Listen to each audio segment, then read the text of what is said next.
ರಾಜ್ಯದಲ್ಲಿ ಗ್ಯಾಸ್ಗಾಗಿ ದೊಡ್ಡ ಸಂಕಷ್ಟವೇ ಎದುರಾಗಿದ್ರೆ ಕೆಲವರು ಇದನ್ನೇ ಬಂಡವಾಳ ಮಾಡಿಕೊಂಡಿದ್ದಾರೆ. ಗೃಹ ಬಳಕೆ ಗ್ಯಾಸ್ ಸಿಲಿಂಡರ್ಗಳನ್ನು ಅಕ್ರಮವಾಗಿ ಸಂಗ್ರಹಿಸಿಟ್ಕೊಂಡು ಕಾಳಸಂತೆಯಲ್ಲಿ ದುಬಾರಿ ಬೆಲೆಗೆ ಮಾರಾಟ ಮಾಡ್ತಿದ್ದಾರೆ. ಹೀಗೆ ದೇಶಾದ್ಯಂತ ಕಳ್ಳಾಟ ಆಡ್ತಿರೋರಿಗೆ ಪೊಲೀಸರು ಬಿಸಿ ಮುಟ್ಟಿಸಿದ್ದಾರೆ. ರಾಜ್ಯದಲ್ಲೂ ಹಲವು ಕಡೆ ದಾಳಿಯಾಗಿದೆ. ಇಸ್ರೇಲ್ ಮತ್ತು ಇರಾನ್ ನಡುವೆ ನಡೆದಿರ್ತಕ್ಕಂಥ ಯುದ್ಧದ ಬಿಕ್ಕಟ್ಟು ಇಡೀ ಜಗತ್ತನ್ನೇ ಕಾಡಲಿಕ್ಕೆ ಶುರುವಾಗಿದೆ. ಬೆಂಗಳೂರಿನಲ್ಲಿ ಹೋಟೆಲ್ ಮತ್ತು ರೆಸ್ಟೋರೆಂಟ್ಗಳಿಗೆ 8 ದಿವಸದಿಂದ ಸಿಲಿಂಡರ್ ಇಲ್ರಿ. ಅಕ್ರಮ ಮಾರಾಟ ಮಾಡುವಂತ ಸುಮಾರು 105 ಗ್ಯಾಸ್ಗಳನ್ನ ಈಗಾಗಲೇ ಪೊಲೀಸರು ವಶಪಡಿಸಿಕೊಂಡು 4 ಈಗಾಗಲೇ ಸದ್ಯ ಬಂದಿರತಕ್ಕಂಥದ್ದು.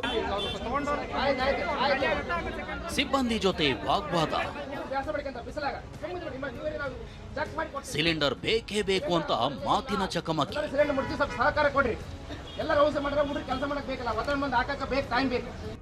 ಇದರ ನಡುವೆ ಕೆಲವರಿಂದ ಕಳ್ಳಾಟ. ಇಂಥ ಕಳ್ಳಾಟಕ್ಕೆ ಪೊಲೀಸರು ಬ್ರೇಕ್ ಹಾಕಿದ್ದಾರೆ. ಅಕ್ರಮ ಗ್ಯಾಸ್ ಬೇಟೆ 1.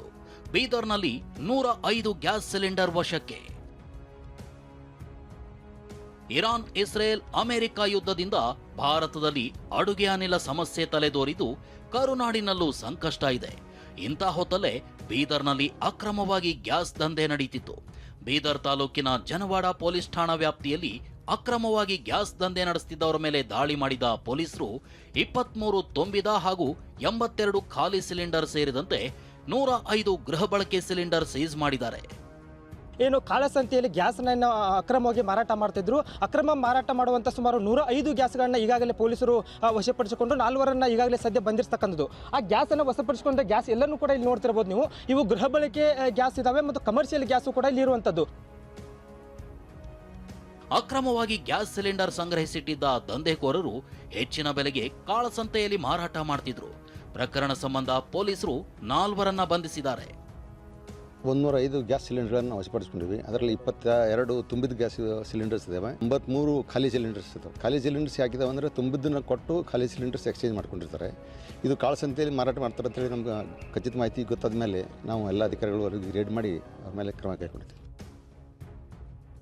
ಅಕ್ರಮ ಗ್ಯಾಸ್ ಬೇಟೆ 2. ದಾವಣಗೆರೆಯಲ್ಲಿ 20 ಸಿಲಿಂಡರ್ ವಶ. ದಾವಣಗೆರೆ ಜಿಲ್ಲೆ ಜಗಳೂರಿನಲ್ಲಿ ಅಕ್ರಮವಾಗಿ ಗ್ಯಾಸ್ ಸಿಲಿಂಡರ್ ಸಂಗ್ರಹಿಸಿಟ್ಟಿದ್ರು. ಆಹಾರ ಇಲಾಖೆ ಅಧಿಕಾರಿಗಳು ದಾಳಿ ನಡೆಸಿ 20 ಸಿಲಿಂಡರ್ ವಶಪಡಿಸಿಕೊಂಡಿದ್ದಾರೆ. ಅಕ್ರಮ ಗ್ಯಾಸ್ ಬೇಟೆ 3. ಯಾದಗಿರಿಯಲ್ಲಿ 20 ಸಿಲಿಂಡರ್ ಜಪ್ತಿ. ಯಾದಗಿರಿ ಜಿಲ್ಲೆ ಶಹಾಪುರದ ಹೋಟೆಲ್ ಹಾಗೂ ರೆಸ್ಟೋರೆಂಟ್ಗಳಲ್ಲಿ ಗೃಹ ಬಳಕೆ ಸಿಲಿಂಡರ್ಗಳು ಪತ್ತೆಯಾಗಿವೆ. ಶಹಾಪುರ ಹಾಗೂ ಭೀಮರಾಯನಗುಡಿಯಲ್ಲಿ 19 ಗೃಹ ಬಳಕೆ ಸಿಲಿಂಡರ್ ಜಪ್ತಿ ಮಾಡಿದ್ದಾರೆ. ಅಕ್ರಮ ಗ್ಯಾಸ್ ಬೇಟೆ 4. ದೇಶಾದ್ಯಂತ 15,000 ಸಿಲಿಂಡರ್ ಸೀಸ್. ಇನ್ನು ದೇಶಾದ್ಯಂತ 12,000 ಸ್ಥಳಗಳಲ್ಲಿ ದಾಳಿಯಾಗಿದೆ. ದೆಹಲಿಯೊಂದರಲ್ಲೇ ನೆನೆ ಒಂದೇ ದಿನ 600ಕ್ಕೂ ಅಧಿಕ ಗ್ಯಾಸ್ ಸಿಲಿಂಡರ್ ಜಪ್ತಿ ಮಾಡಲಾಗಿದ್ದು, ಮಧ್ಯಪ್ರದೇಶದಲ್ಲಿ 1,200 ಕಡೆ ದಾಳಿ ನಡೆಸಿ 1,800ಕ್ಕೂ ಅಧಿಕ ಸಿಲಿಂಡರ್ ವಶಕ್ಕೆ ಪಡೆಯಲಾಗಿದೆ.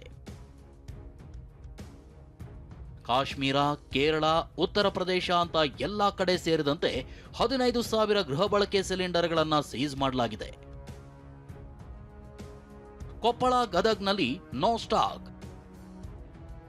ಗದಗ್ ಜಿಲ್ಲೆ ನರಗುಂದದಲ್ಲಿರೋ Indian gas agency no stock board ಹಾಕಿದೆ. ಗ್ರಾಮೀಣ ಭಾಗದಿಂದ ಖಾಲಿ ಸಿಲಿಂಡರ್ ಹೊತ್ತು ಬಂದಿದ್ದ ಜನ ಸಂಕಷ್ಟಕ್ಕೆ ಸಿಲುಕಿದ್ರು. ಕೊಪ್ಪಳದಲ್ಲೂ ಸಿಲಿಂಡರ್ ಸಿಗದಿದ್ದಕ್ಕೆ ಏಜೆನ್ಸಿ ವಿರುದ್ಧ ಗ್ರಾಹಕರು ಆಕ್ರೋಶ ಹೊರಹಾಕಿದ್ರು. ಕೊಪ್ಪಳದ ಗುರುಪ್ರಸಾದ್ ಗ್ಯಾಸ್ ಏಜೆನ್ಸಿ ಮುಂದೆ ವಾಗ್ವಾದ ನಡೆಸಿದ್ರು.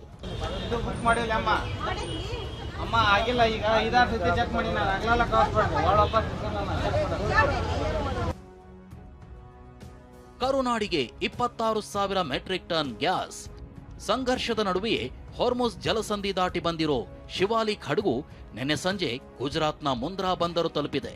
46,000 ಮೆಟ್ರಿಕ್ ಟನ್ ಗ್ಯಾಸ್ ಹೊತ್ತು ಬಂದಿರೋ ಶಿವಾಲಿಕ್ 20,000 ಮೆಟ್ರಿಕ್ ಟನ್ ಗ್ಯಾಸ್ ಅನ್ನ ಗುಜರಾತ್ನಲ್ಲಿ ಅನ್ಲೋಡ್ ಮಾಡಿದ್ದು, ಮಂಗಳೂರಿನಲ್ಲಿ 26,000 ಮೆಟ್ರಿಕ್ ಟನ್ ಗ್ಯಾಸ್ ಇಳಿಸಲಿದೆ. ಇಂದು ತಡರಾತ್ರಿ ಅಥವಾ ನಾಳೆ ಅಲ್ಲಿಂದ ಹೊರಡಲಿದ್ದು 3-4 ದಿನಗಳಲ್ಲಿ ಮಂಗಳೂರು ಬಂದರಿಗೆ ಹಡಗು ಬರೋ ಸಾಧ್ಯತೆ ಇದೆ. Bureau report, TV9.